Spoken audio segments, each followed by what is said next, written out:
ప్రతి అమ్మాయికి పెళ్ళనేది ఒక టర్నింగ్ పాయింట్ అనుకుంటారు. నిజం చెప్పనా అండి? అత్తగారింటి దగ్గర నుంచి పెళ్ళైన తర్వాత అమ్మగారింటికెళ్ళినప్పుడు కొద్ది రోజులు అమ్మగారింట్లో ఉన్న తర్వాత, "అమ్మ నీకింకా అత్తగారింటి దగ్గర నుంచి ఫోన్ రాలేదేంటి? ఎప్పుడెళ్తావు?" అని ప్రశ్నిస్తుంటారు. ఇది కేవలం తల్లిదండ్రులు మాత్రమే కాదండి. Neighbour side, relation side, colleagues side చాలా వరకు ఈ ప్రశ్నే అడుగుతారు. అంటే తన సొంతింట్లో తనొక గెస్ట్‌గా మారిపోతుంది. ఇంకా అత్తారింటికెళ్ళినప్పుడు భర్త పెళ్ళైన కొత్తలో ఇది నీ ఇల్లే అనుకో అని అంటాడు. కానీ ఏదైనా చిన్న సమస్యొచ్చిందనుకోండి, మా ఇంట్లో మేము ఇంతే అని బయట వ్యక్తితో మాట్లాడినట్టుగా మాట్లాడతాడు. మరి ఇలాంటి టైంలో ఆమెకి ఒక ప్రశ్న ఎప్పుడూ రన్ అవుతూ ఉంటది. అదేంటంటే మరి నా ఇల్లెక్కడా అని. భర్తలు ఒకటి గుర్తుపెట్టుకోండి.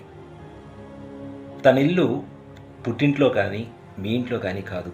మీ గుండెల్లో ఉండాలి. తనున్న చోట ఒక గౌరవం, అలాగే తనకి నేనున్నాను అన్న మీ నుంచి ఒక ధైర్యం. అదే ఆమెకు సరైన అడ్రెస్. ఏమంటారు? నిజమే కదండీ! ఒక్కసారి ఆలోచించండి.